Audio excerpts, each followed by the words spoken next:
All right, we are back on a little dual threat fishing. Let's dive right into this again. I want to first start off by saying this. By no means am I trying to say anything bad about dual threat fishing. Here's why. I don't know anything about it. That was my point of the video. It was something cool. It was funny to me because, and I'll explain here in a second. I am a guy, I want to explain this really carefully to people. I am the biggest tournament junkie you will ever find. I've been doing this for so long, and some of y'all still don't know. I've only been a part of YouTube for 4 to 5 years now. I've been tournament fishing for 25. If I'd have been immersed in YouTube when I was doing 10 years of 44 to 47 tournaments a year, YouTube couldn't keep up with me. I was doing that many tournaments. It was fishing tournaments. Every tournament had 2 tournaments that weekend. It was like a Saturday and then drive somewhere to fish somewhere Sunday, or going from Toyota events to this event there would be 18, 19 days in a row of fishing tournaments, practice fishing tournaments on the road. I'm a tournament junkie. I am probably the number one. I know this for a fact. I know I am. Ask around Texas. I don't want to say I started, but in that video, I explained that I was kind of the guy who went out there and tried to start the high dollar tournament trail. I didn't want to run it. I just wanted to kind of give people an idea that it could be done and there was people out there looking for it. So this dual threat fishing, the idea of a team tournament that has a giant entry fee with a giant payback. By no means am I saying I started this, but by every means I'm saying this is what I wanted. So the video wasn't to bash it at all. I don't think I did. I heard, because I got quite a few phone calls and text messages, and even on YouTube, within an hour of releasing that video, that started coming in. And I instantly knew when I got these phone calls, I was like, oh, what's this about? What's this about? I already knew. After the first one, I'm like, oh, I already see what's going on here. They were all trying to give me this information. They were all trying to give me information. The video was about me trying to get information about something that was not given to me. I couldn't find the information about this. That's what the video was about.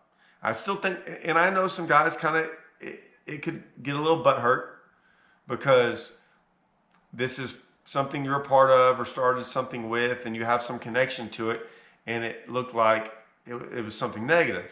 I understand that. I completely understand that. I've also seen trails. I've been a part of the 3, I would say, biggest team tournament trails in the country that try to do this. I'm not saying they made mistakes, but I warned them of things that would happen. I should have one of the tournament directors come on and have him talk to me, and I'll be like, hey, this is what's going to happen. Get ready. And I guarantee you he will be like, yeah, that's what happened. He said this was going to happen. That's what happened. I know the tournament fisherman all too well. I know the tournament directors or businesses and how they run all too well. Not in a negative or good way. Just I know how this thing operates. So when I saw this, and from the text messages I have gotten before I made the video, and they were all the same.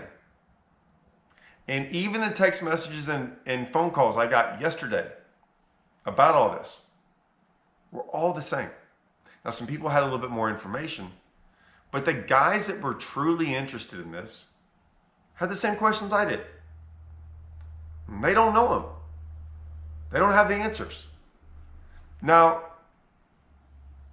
there are answers now sometimes there's answers within I just don't know, like, hey, how many days is this going to be? Is this, even one of the comments, this guy has been on my YouTube and trying to comment to all these people. And he keeps telling everyone, like, all this information. And people in the comments keep telling them, hey, we understand you know this. But don't you realize that none of us know this? Like, it's all this inside information, which is fine. But if it's information that needs to be public, it doesn't need to be inside information. That was the point. A lot of people said, hey, did you go watch the Juice podcast that had the guy on there? I'm like, no, I didn't watch it. I don't know what to tell you. Like, if I go look right now, when I looked yesterday, it had like 600 views, right? Mine had like 4,000 views in a day. I'm not saying I'm just saying, like, remember in the video I said, hey, I would probably reach out to some of the guys like me that could get information like this out there to the people. That's what I was talking about. There's guys that get 10 times more views than me. If it was me, I'd reach out to them and want to be on their podcast and want to, or talk to them and say, hey, would you mind doing this or whatever? Yeah, I would have done it for them if they'd have reached out to me, but no one reached out to me. I didn't know any of this. That was my whole point. I'd heard about it. So my instant, I was like, hey, anybody else? I get on my phone, Google dual threat fishing, takes me to a website. Sorry, that 2025. That's what I would do. I'm not going to go search for these podcasts or whatever. And there was just some things that I wanted answers. That's all I wanted, was some answers. Because without them, we don't have all the information. Everyone keeps on trying to throw out this information. Here's some other things. Some guys have talked very highly about the guy running it. It's great. That's what you want. Some guys are like, why didn't you reach out to him? I still don't know who he is. I went back and looked at the website. I went and did that. Doesn't show his name. Doesn't have a phone number. It has an email, general inquiry. I don't know how I'm getting with that. When I go to, like, every other, so you want to go through Bass Champs, right? Has a number.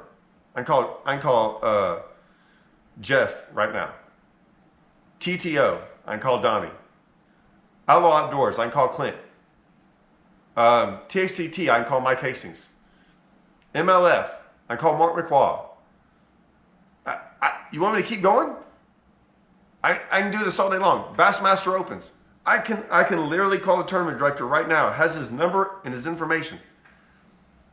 I can talk to them. I don't know who's running this event. His number's not there and his name's not there.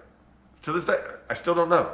Someone might give it to me over the phone, but that's my point. Like, this could be a giant thing for fish. I want it to succeed. That's the thing. I know they might have taken it as negative, but this is the stuff I was talking about. These are why things won't succeed. There are so many things with trying to do something. Look, no one's ever done a $5,000 entry fee team event like this. It's never been done. The stuff we did in Texas had never been done. And it was $1,000 to $2,000. We had a side pot cash deal in there that was like very, like, I thought that was very smart how we did that. I'd always come up with that, like the side pot thing.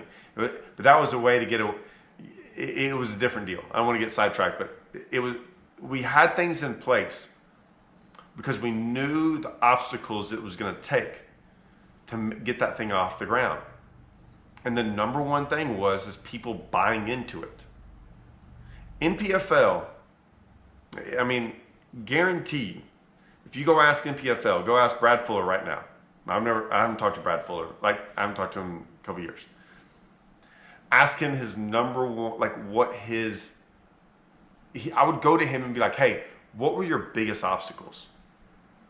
I guarantee you it was like, top 5 was, how do I get anglers to buy into this and trust that what we're doing is real, and then I'm going to fulfill what I'm saying I'm going to do. Everyone sits there, and this is not a knock on him, but I'm letting you know. I'm letting you know in the mind of a fisherman who lives in, I live in Texas, some guy lives in Oklahoma, some guy lives in Missouri thinking about doing it, that first event in Florida, they're going to drive that far on this guarantee. I so bad want to, and if I find it, I'll put it on there. I don't want to get copyrighted. I want to do the Tommy Boy.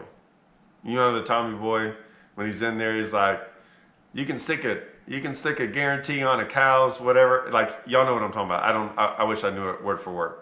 I'll get copyrighted on YouTube. It's just, it's a guarantee.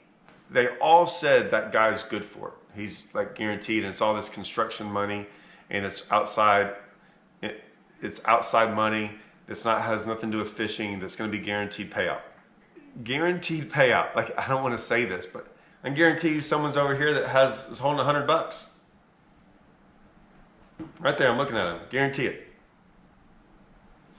Could be lying. My point is this, is guarantees are great when you know, like, something's been established. Like, when I go to certain events, I know that the money's guaranteed because it's been established for so long. That's not their fault. It's not Dual Threats Fishing's fault. None of this is that part of it, and some of these things aren't their fault. However, this is how fishermen think. Most of us have gone somewhere and gotten screwed over somewhere within a fishing tournament. Somewhere through it all, right? Whether it be with money or them making a bad ruling or whatever it is. We have had it numerous times.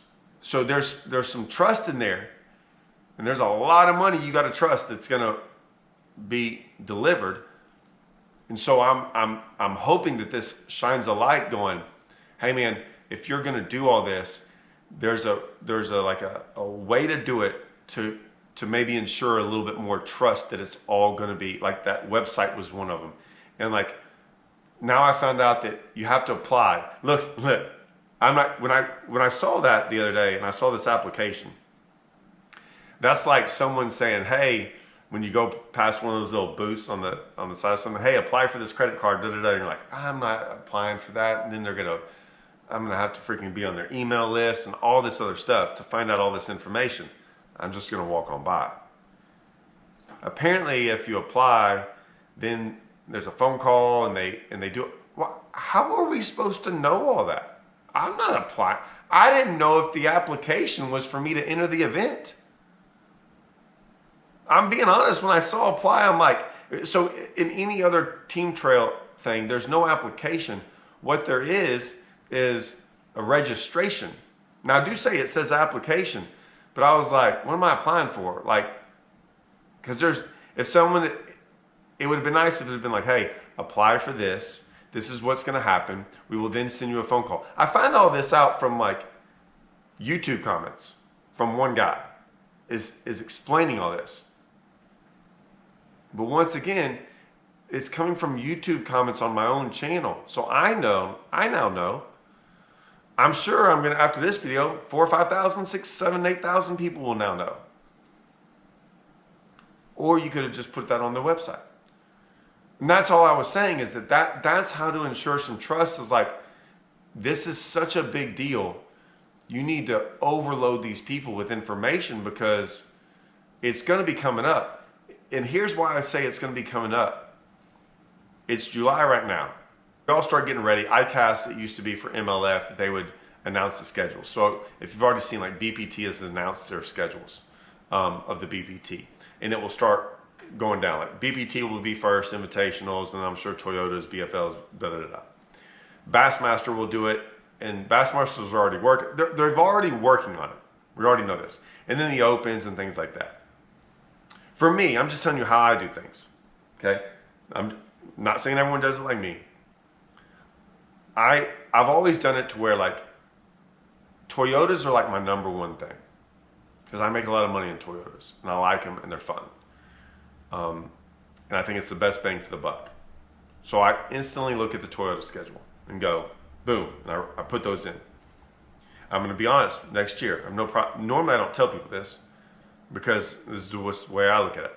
Bass Champs now is so good, and with the Skeeter money, and I have a Skeeter, and how everything's going, me and Russell doesn't have a Skeeter, but he is like, hey man, it used to be TXCTs, I'm not going to lie. For a while it was TXCTs. But now it's like, okay, where are the Bass Champs going? Okay, and then we're going to fill in that schedule.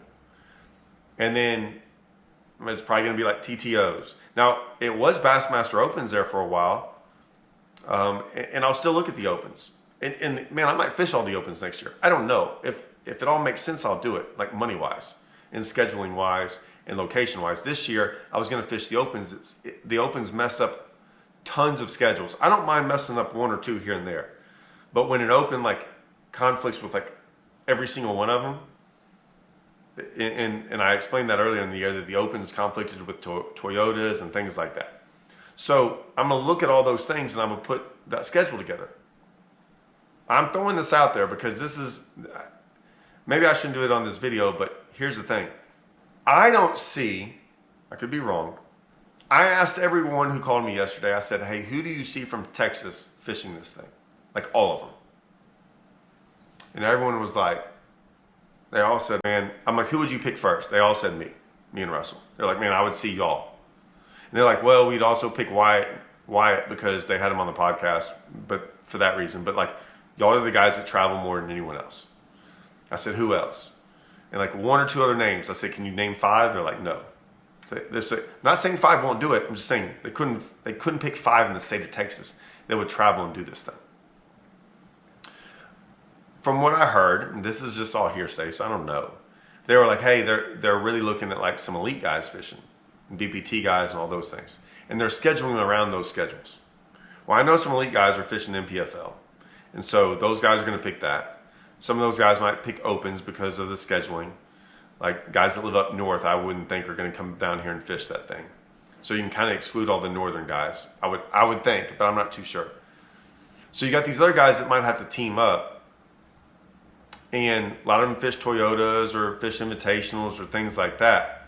What I'll say is the guys that travel, in my experience, are the guys that fish Opens and Toyotas and things like that because we're used to traveling.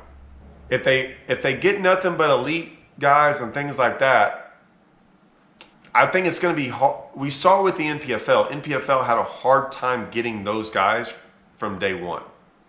Like I know, it's taken almost 3 or 4 years now for a lot of them guys, and they're probably going to get way more next year because they wanted to see how it was run and how it went. Like, did it last a year? Did it last 2 years? Did it last 3 years? What's it like?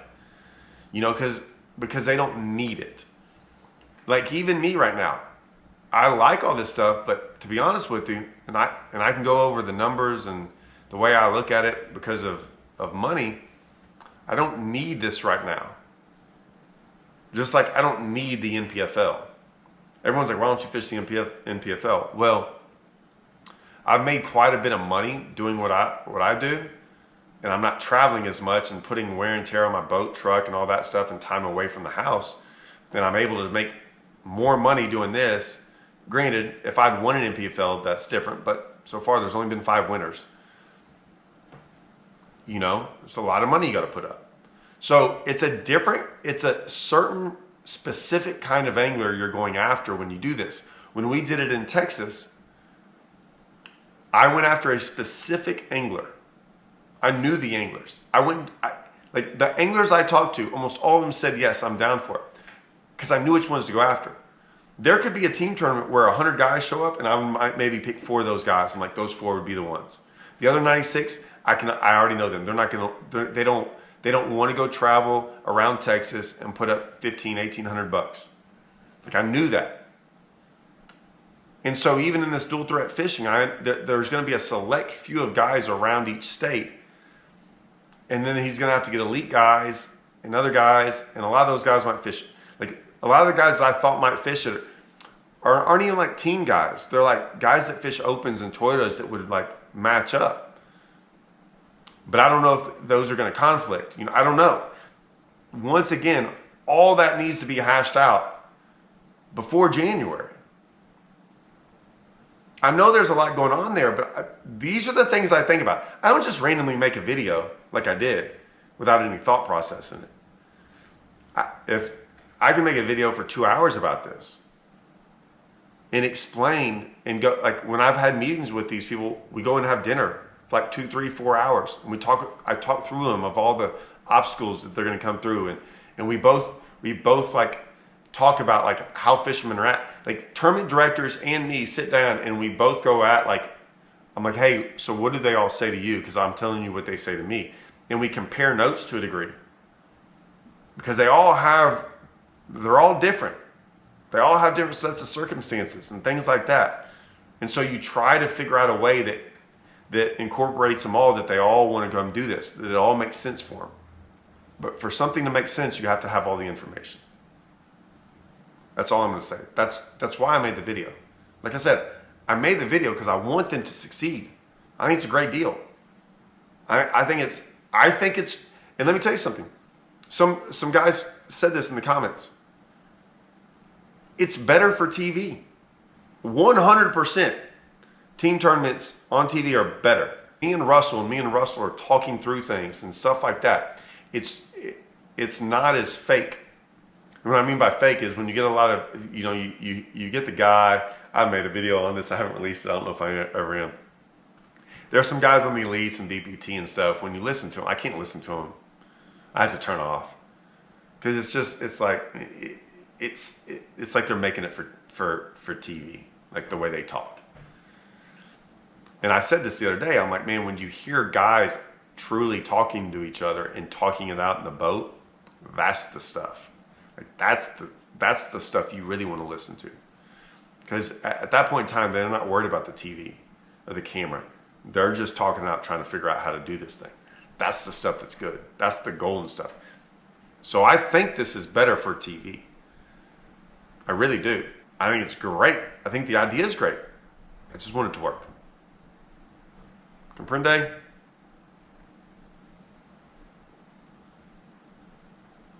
That's it.